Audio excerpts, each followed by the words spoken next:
નમસ્કાર વિદ્યાર્થી મિત્રો, લિબર્ટી સ્કૂલ દ્વારા આયોજિત ઓનલાઈન વિડિયો લેક્ચરમાં તમારું ફરીવાર સ્વાગત છે। તો વિદ્યાર્થી મિત્રો, આપણે કાલે સહસંયોજક બંધના પ્રકારો વિશે ચર્ચા કરી હતી।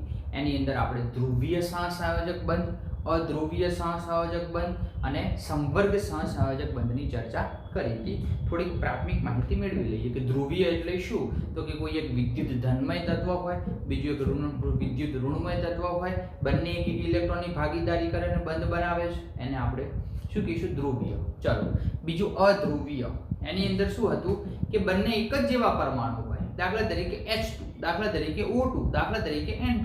આ બંને પરમાણુ છે, બંને કેવા છે? એક જેવા, કાં તો બંને વિદ્યુત ધનમય છે, કાં તો બંને વિદ્યુત ઋણમય છે, એની વચ્ચે બંધ ફોર્મેશન થાય છે બંને એક એક ઇલેક્ટ્રોનની ભાગીદારી કરીને, તો એને આપણે સંવર્ગ સહસંયોજક બંધ તરીકે ઓળખતા હતા, સોરી, અધ્રુવીય સહસંયોજક બંધ કહેતા હતા। ત્રીજો પ્રકાર હતો સંવર્ગ સહસંયોજક બંધ। એની અંદર શું થાય કે ભાગીદારી કરવી છે, બરાબર, પણ ભાગીદારીમાં કેવું કરવું છે કે મારી જોડે પૈસા વધુ છે ને તમારી જોડે ઓછા છે, તો તમને તમારો ભાગ નથી લેવો, હું બધા પૈસા આપી દઉં, તમે ભાગીદારી કરો, તો એને આપણે સંવર્ગ કહીશું। તો એ જ થાય કે આપણે NH3 અને BF3 નું એક્ઝામ્પલ લીધું કે જે નાઇટ્રોજન છે વધુ વિદ્યુત ઋણ તત્વ છે, એ પોતાના બંને ઇલેક્ટ્રોન ભાગીદારી કરવા માટે આપે છે અને BF3 સાથે પ્રક્રિયા કરે છે તો બંધ બને છે।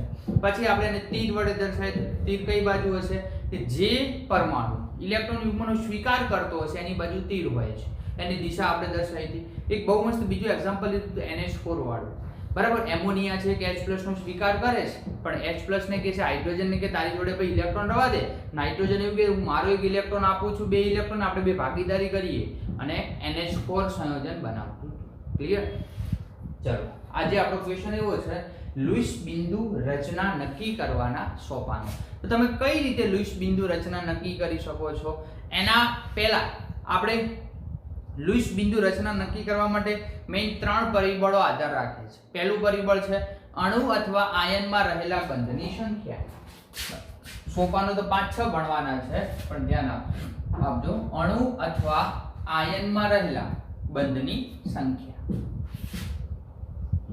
અણુ અથવા આયનમાં રહેલા બંધની સંખ્યા, બરાબર। બીજું મુખ્યત્વે અયુગ પરિબળ છે ઇલેક્ટ્રોન યુગ્મની સંખ્યા। ઇલેક્ટ્રોન યુગ્મની સંખ્યા, ઇલેક્ટ્રોન યુગ્મ એટલે શું કે એની પાસે કેટલા જોડ ઇલેક્ટ્રોન આવેલા છે, બરાબર। અને ત્રીજું મેઇન પરિબળ છે કે અષ્ટકના નિયમનું પાલન થવું જોઈએ। અષ્ટકના નિયમનું પાલન થવું જોઈએ, બરાબર। ચલો, 3 પરિબળો મેઇન આધાર રાખે છે। પહેલું પરિબળ શું હતું? અણુ અથવા આયનમાં રહેલા બંધની સંખ્યા, બીજી છે ઇલેક્ટ્રોન યુગ્મની સંખ્યા, અને ત્રીજું પરિબળ હતું કે અષ્ટકના નિયમનું પાલન થવું જોઈએ, અષ્ટકનો નિયમ પડાવવો જોઈએ। તો ચલો, હવે આપણે સોપાનોની ચર્ચા કરીએ। સોપાનો 5 સોપાન ભણવાના છે, એમાં પહેલું સોપાન આપણે જોઈએ। ધ્યાન આપજો, આપણે પહેલા સોપાનની ચર્ચા કરીએ કે લુઈસ બિંદુ રચના નક્કી કરવા માટે જરૂરી ઇલેક્ટ્રોનની કુલ સંખ્યા, બરાબર, એ સંયોજકતા ઇલેક્ટ્રોનનો ઉપયોગ કરી અને મેળવાય છે। હું લખીને એક ઉદાહરણ આપું, થોડું વધારે ક્લિયર થશે। તો લુઈસ બિંદુ રચના નક્કી કરવા માટે જરૂરી ઇલેક્ટ્રોનની કુલ સંખ્યા, લુઈસ બિંદુ રચના નક્કી કરવા માટે જરૂરી ઇલેક્ટ્રોનની સંખ્યા, બરાબર, ધ્યાન આપજો, લુઈસ બિંદુ રચના નક્કી કરવા માટે જરૂરી ઇલેક્ટ્રોનની સંખ્યા એ સંયોજકતા પરમાણુના સંયોજકતા ઇલેક્ટ્રોન એ સંયોજકતા પરમાણુના સંયોજકતા ઇલેક્ટ્રોન નો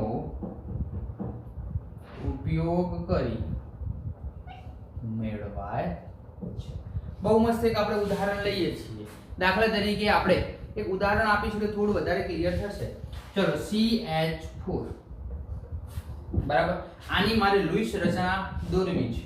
તો આપણને ખબર છે કે કાર્બન છે બરાબર કાર્બન ઇલેક્ટ્રોન રચના શું થાય કાર્બન કયા નંબરનું છઠ્ઠા નંબરનું તો 1s2 2s2 2p 2 2 2 4 ને 2 6 તો આના વેલેન્સ ઇલેક્ટ્રોન કેટલા થાય બાહ્યતમ કક્ષામાં રહેલા 4 ઇલેક્ટ્રોન બરાબર ચલો હાઇડ્રોજન છે હાઇડ્રોજન કયા નંબરનું છે 1h એક નંબરનું ઇલેક્ટ્રોન રચના શું થાય 1 અને બાહ્યતમ કક્ષામાં રહેલા ઇલેક્ટ્રોન કેટલા પણ હાઇડ્રોજન કેટલા છે 4 તો અહીંયા એવું કહી શકાય કે કાર્બન અને હાઇડ્રોજન બરાબર આના 4 ઇલેક્ટ્રોન અને હાઇડ્રોજનના પણ એક હાઇડ્રોજન હોય તો એક ઇલેક્ટ્રોન પણ હાઇડ્રોજન કેટલા 4 એટલે 4 ઇલેક્ટ્રોન ભાગીદારી કરે છે અને અષ્ટક રચના પૂર્ણ કરે છે 8 ઇલેક્ટ્રોન આપે છે બરાબર તો આ રીતે આપણે કરી શકીએ છીએ એક હાઇડ્રોજન હોય તો એક ઇલેક્ટ્રોન એવા 4 હોય તો 8 ઇલેક્ટ્રોન તો અહીં આપણે એવું કહી શકશું કે કોઈ લુઈસ બિંદુ રચના નક્કી કરવા માટે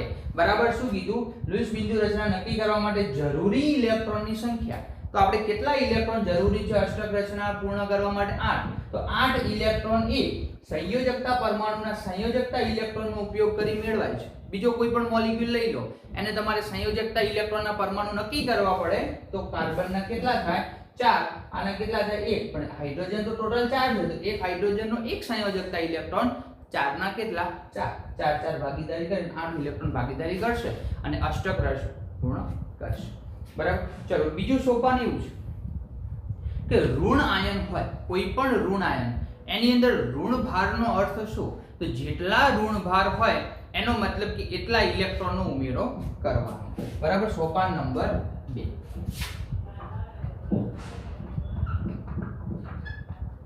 ધ્યાન આપજો કે ઋણ આયનમાં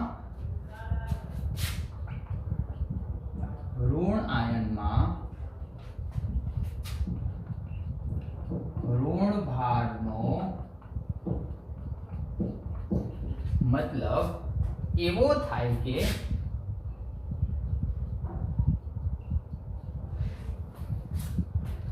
ઋણ આયનમાં ઋણ ભારનો મતલબ એવો થાય કે ઇલેક્ટ્રોનનો અથવા જેટલો ઋણ ભાર હોય એટલા ઇલેક્ટ્રોન ઉમેરવા જેટલો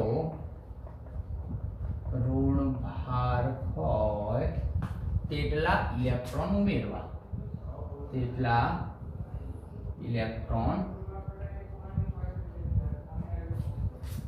ચલો ઋણ આયનમાં ઋણ ભારનો મતલબ એવો થાય છે કે જેટલો ઋણ ભાર હોય તેટલા ઇલેક્ટ્રોન ઉમેરવા દાખલા તરીકે CO3 2 કાર્બોનેટ આને શું કહીશું કાર્બોનેટ ઉપર કેટલો ચાર્જ છે માઈનસ ચાર્જ કેટલો ચાર્જ માઈનસ ચાર્જ બરાબર છે હવે આપણે આની અંદર ઇલેક્ટ્રોનની સંખ્યા ગણવાની થાય બરાબર છે તો CO3 છે બરાબર છે એના ઇલેક્ટ્રોન ગણો અને એ ઉપરાંત આપણે બે ઇલેક્ટ્રોન એની અંદર એડ કરવાના છે કારણ કે શું કીધું ઋણભારનો અર્થ એટલે શું એટલા ઇલેક્ટ્રોન ઉમેરવા બરાબર તો CO3 કરતા CO3 2 માં બે ઇલેક્ટ્રોન વધારે છે તો એનાથી વિરુદ્ધ બોલું છું ધન આયનમાં ધન ભારનો મતલબ એવો થાય કે જેટલો ધન ભાર હોય તેટલા ઇલેક્ટ્રોન બાદ કરવા તો ધન આયનમાં ધન ભારનો મતલબ એવો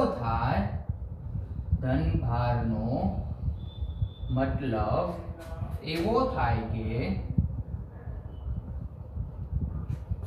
જેટલા ધનભાર હોય જેટલો ધનભાર હોય તેટલા ઇલેક્ટ્રોન ઉમેરવા દાખલા તરીકે NH4 બરાબર +1 તો એની અંદર ઇલેક્ટ્રોન ઉમેરવા તો ઉપર તો અહીંયા શું કરવા બાદ NH4 +1 માં NH4 બરાબર NH4 +1 માં NH4 કરતા એક ઇલેક્ટ્રોન ઓછો છે NH4 માં NH4 કરતા જેટલા ઇલેક્ટ્રોન પ્લસ વીજભાર હોય એટલા ઇલેક્ટ્રોન શું કરી દેવાના બાદ કરી દેવાના બરાબર ચલો સોપાન નંબર 3 ચલો આપણે શું ચર્ચા કરીશું કે જો સંયોજકતા પરમાણુની રાસાયણિક સંજ્ઞા તમે જાણતા હો, બરાબર, દાખલા તરીકે કોઈ પરમાણુ એવો છે જે સંયોજાય છે એની સંજ્ઞા તમે જાણતા હો, જો સંયોજકતા પરમાણુની રાસાયણિક સંજ્ઞા જાણતા હો અને સંયોજનનું બંધારણ જાણતા હો તો કુલ બંધ અને ઇલેક્ટ્રોન યુગ્મ નક્કી કરી શકાય છે. ક્લિયર છે? તો ધ્યાન આપજો. ક્લિયર? તો સોપાન નંબર 3 શું કીધું કે જો સંયોજકતા પરમાણુની અંદર રાસાયણિક સંજ્ઞા જાણતા હો અને એનું બંધારણ જાણતા હો તો કુલ બંધ અને ઇલેક્ટ્રોન યુગ્મની સંખ્યા એ કુલ સંખ્યાના આધારે નક્કી કરી શકાય છે. બરાબર છે? તો રાસાયણિક બંધનમાં અથવા લુઈસ બિંદુ રચનામાં કોઈ પણ તત્વનું બંધારણ અને એની સંજ્ઞા જાણતા હો તો બંધની સંખ્યા અને ઇલેક્ટ્રોન યુગ્મની સંખ્યા જાણતા હો તો ઇલેક્ટ્રોન યુગ્મ અને બંધોની સંખ્યા તેમના સંયોજકતા ઇલેક્ટ્રોન એટલે બાહ્યતમ કક્ષામાં રહેલા ઇલેક્ટ્રોન તો કે સંયોજકતા ઇલેક્ટ્રોનની મદદથી નક્કી કરી શકાય છે. સોપાન નંબર 4 શું કીધું? બહુ મસ્ત અગત્યનું આ તો સોપાન છે કે તમે કોઈ લુઈસ બિંદુ રચના લખો છો, એમાં જો કોઈ અણુ અથવા આયન સૌથી વિદ્યુત ઋણ હશે તો એને પરમાણુના કેન્દ્રમાં લખવામાં આવે છે. જો અણુ અથવા આયન માં જે વિદ્યુત ઋણ જે વધુ વિદ્યુત ઋણ હશે તેને કેન્દ્રમાં લખવામાં આવે છે. બરાબર? આ તો એક નાના ઉદાહરણ દ્વારા આપણે સ્પષ્ટ કરીએ. બરાબર છે? દાખલા તરીકે NF3 છે. શું છે? NF3. એની અંદર આપણે નાઇટ્રોજન છે અને એક છે F3 સંયોજન છે. બરાબર છે? તો એને વિદ્યુત ઋણ તત્વ કોણ છે? વધુ વિદ્યુત ઋણ કોણ છે? ફ્લોરિન. તો આપણે કેન્દ્રમાં મૂકવામાં આવે છે. ક્લિયર છે? તો ધ્યાન આપજો કે NF3 માં બરાબર નાઇટ્રોજનને કેન્દ્રમાં લો અને ફ્લોરિનને એની બાજુમાં ગોઠવો. એટલે જ આપણે શું કીધું? NF.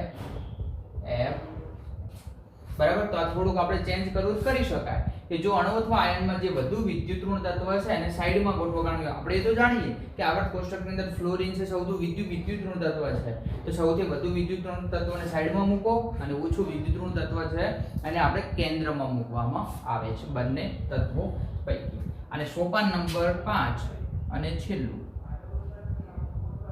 શું કીધું? જો ઇલેક્ટ્રોન બંધમાં ભાગ લેશે એને બંધકારક ઇલેક્ટ્રોન યુગ્મ કહે છે. જે ઇલેક્ટ્રોન બંધમાં ભાગ લે છે તેને બંધકારક ઇલેક્ટ્રોન યુગ્મ કહે છે. જે ઇલેક્ટ્રોન બંધમાં ભાગ લે છે તેને બંધકારક ઇલેક્ટ્રોન યુગ્મ કહે છે. જે ઇલેક્ટ્રોન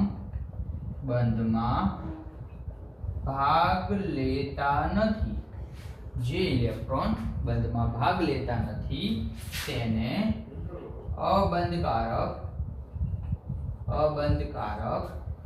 ઇલેક્ટ્રોન યુગ્મ કહે છે. જે ઇલેક્ટ્રોન બંધમાં ભાગ લે છે તેને બંધકારક ઇલેક્ટ્રોન યુગ્મ અને જે ઇલેક્ટ્રોન બંધમાં ભાગ લેતા નથી તેને અબંધકારક ઇલેક્ટ્રોન યુગ્મ કહે છે. તો બધા 5 સોપાનો છે, અગત્યના છે, તૈયાર કરવાના. ક્લિયર? ફટાફટ ચોકડામાં લખી નાખો પુશ કરીને, પછી આપણે આગળના ક્વેશ્ચન તરફ જઈએ.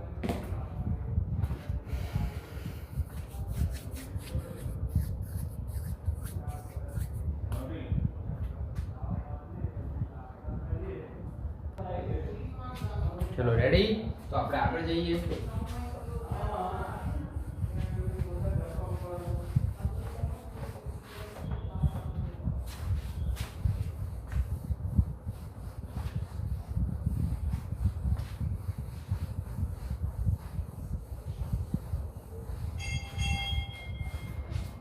ચાલો ક્લિયર. તો હવે એક ક્વેશ્ચન છે નિયમનિષ્ઠ ભાર, પણ એ ક્વેશ્ચન આપણા સિલેબસમાંથી કટ કરેલો છે, એટલે આપણે છેલ્લો ક્વેશ્ચન જોઈએ હકીકતમાં, પછી કોસેલ વિષય સીધા પૂરો થાય છે. બરાબર. તો ક્વેશ્ચન એવો છે કે તમે જે અષ્ટકનો નિયમ ભણ્યા છો એ અષ્ટકના નિયમની મર્યાદા શું છે? તો ધ્યાન આપજો. અષ્ટકના નિયમની મર્યાદા કહો અથવા તમે ખામીઓ કહો. બરાબર. તો ત્રણ મર્યાદા છે, ત્રણ ઉપરથી આપણે થોડુંક ડિટેલમાં જવાનું છે. પહેલો મર્યાદા એવી છે કે નીચેના ત્રણ નિયમોને આધારે અષ્ટકનો નિયમ પડાતો નથી. નીચેની ત્રણ મર્યાદાને આધારે અષ્ટક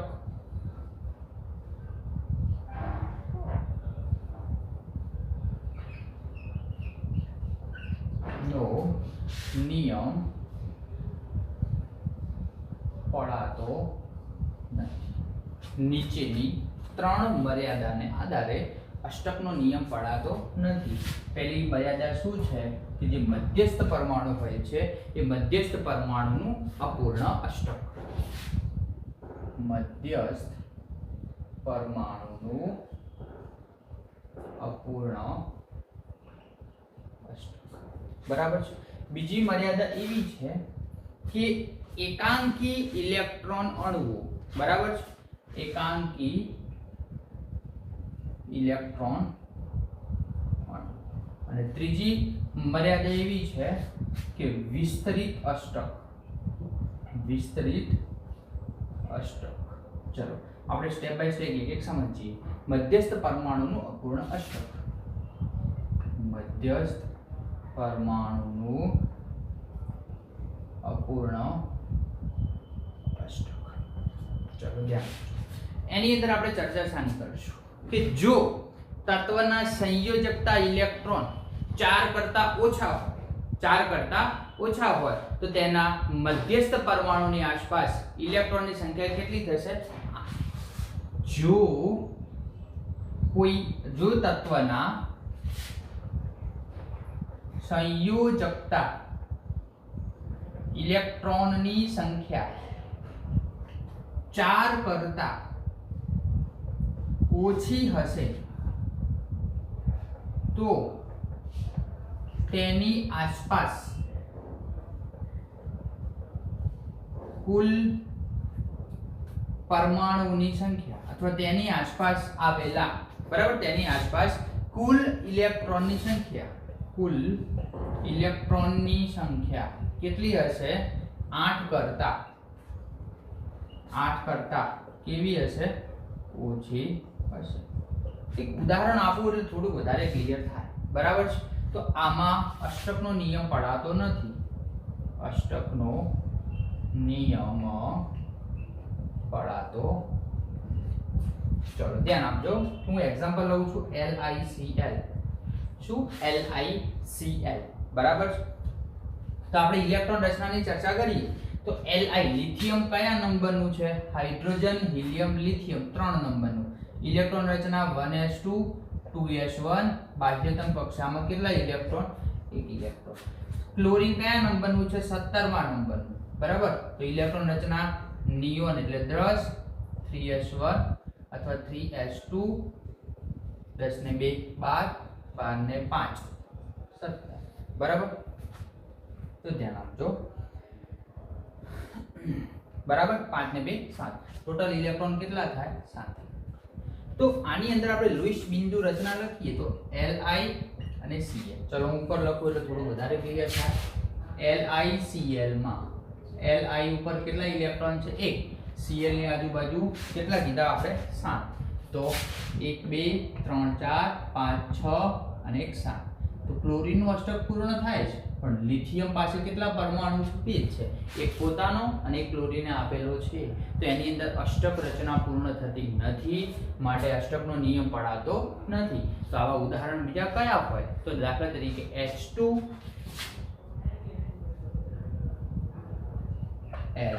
હોય, AlCl3.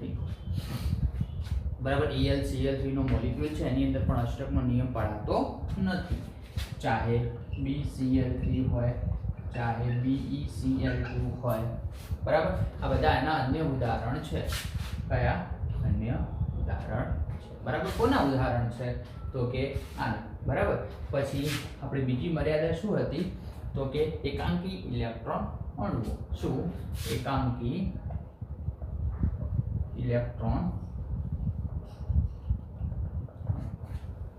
ચલો એકાંકી ઇલેક્ટ્રોન અણુ એટલે શું? કે જો ઇલેક્ટ્રોનની સંખ્યા એકી સંખ્યા, બરાબર ઇલેક્ટ્રોનની સંખ્યા જેવા કે આપણે બે સંયોજન લઈશું, એક NO નાઇટ્રિક ઓક્સાઇડ અને નાઇટ્રોજન ડાયોક્સાઇડમાં અમુક પરમાણુમાં અષ્ટકનો નિયમ પડાતો નથી. NO એટલે કે નાઇટ્રિક ઓક્સાઇડ અને NO2 નાઇટ્રોજન ડાયોક્સાઇડ. નાઇટ્રોજન ડાયોક્સાઇડમાં અષ્ટકનો નિયમ પડાતો નથી. અષ્ટકનો નિયમ પડાતો નથી. બરાબર, કારણ કે આપણે જો ઉદાહરણ આપવું તો આપી દેવાય. શું કે ચલો N અને બરાબર નાઇટ્રોજન છે, એ નાઇટ્રોજનની ઇલેક્ટ્રોન રચના 7 નાઇટ્રોજન 1s2 2s2 2p કેટલા કરવાના છે? 4 છે ને 3 એટલે 3 ને 2 5 3 4 5 6 7 કેટલા ઇલેક્ટ્રોન થાય? 5 ઇલેક્ટ્રોન. બરાબર ઓક્સિજન છે, બરાબર કયા નંબરનું? 8 તો 1s2 2s2 2p4 4 5 6 7 ને 8 4 ને 2 6 ઇલેક્ટ્રોન. બરાબર છે, તો અહીંયા 5 ઇલેક્ટ્રોન છે અને અહીંયા 6 ઇલેક્ટ્રોન છે, તો પણ અષ્ટકનો નિયમ પડાશે નહીં. બરાબર છે, ચાહે તમે NO2 નું એક્ઝામ્પલ લઈ લો, N અથવા ONO, આમાં પણ અષ્ટકનો નિયમ પડાતો નથી. બરાબર છે, કારણ કે નાઇટ્રોજન પાસે 5 ઇલેક્ટ્રોન, આની પાસે સંયોજકતા કેટલા ઇલેક્ટ્રોન? બરાબર છે, 1 2 3 4 5 6 ને 7. અહીંયા ગણી લઈએ આપણે તો કેટલા થશે? 2 2 4 4 ને 4 8. તેનો પરમાણુ ક્રમાંક 8 છે. ત્રીજું છે વિસ્તૃત અષ્ટક. શું છે? વિસ્તૃત અષ્ટક. બરાબર, દાખલા તરીકે આપણે સિમ્પલ એક્ઝામ્પલ લઈએ. ક્લિયર? વિસ્તૃત અષ્ટક એટલે શું? તો આવર્ત કોષ્ટકમાં ત્રીજા આવર્ત પછી 3s 3p ઉપરાંત 3d કક્ષક પણ બંધન માટે શું હોય છે? પ્રાપ્ય હોય છે. આથી એની આજુબાજુ ઇલેક્ટ્રોનની સંખ્યા 8 થી પણ વધારે થશે. આથી ઇલેક્ટ્રોનની સંખ્યા કેટલી થશે? 8 થી વધારે થશે. અષ્ટકમાં તો આપણે 8 જોઈએ છે, પણ અહીંયા 8 થી વધારે થશે, માટે અષ્ટકનો નિયમ પડાતો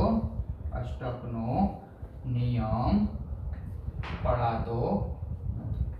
બરાબર, ચલો બહુ મસ્ત એક ઉદાહરણ હું આપી દઉં અહીંયા એટલે વાત ક્લિયર થાય. બરાબર, ચલો હું એક એક્ઝામ્પલ લઉં છું. દાખલા તરીકે PCl5 બરાબર છે, તો અહીંયા જે ફોસ્ફરસ છે, ફોસ્ફરસ એની આજુબાજુ Cl બરાબર 5 Cl Cl Cl Cl ગણો કેટલા ઇલેક્ટ્રોન? એક આનો, એક 2 3 4 5 6 7 8 9 ટોટલ ઇલેક્ટ્રોન કેટલા થાય છે? 10. માટે અષ્ટકમાં તો કેટલા જોઈએ? 8. તો 8 થી વધારે થાય માટે નિયમ પડાતો નથી. આવા બીજા સંયોજન કયા? SF6 અને S2SO4 એમાં પણ અષ્ટકનો નિયમ પડાતો નથી, કારણ કે આની બાજુ 6F ગોઠવાયેલા છે. કોની આજુબાજુ? સલ્ફરની આજુબાજુ. તો 12 ઇલેક્ટ્રોન થશે. આપણે અષ્ટક માટે કેટલાની જરૂર હતી? અષ્ટક માટે 8 ની જરૂર હતી. ક્લિયર? તો એની મર્યાદા હતી. બરાબર, વ્યવસ્થિત લખી લેજો. આની સાથે સાથે આપણે આજનું વિડિયો લેક્ચર અહીંયા પૂરું કરીએ છીએ. Thank you very much.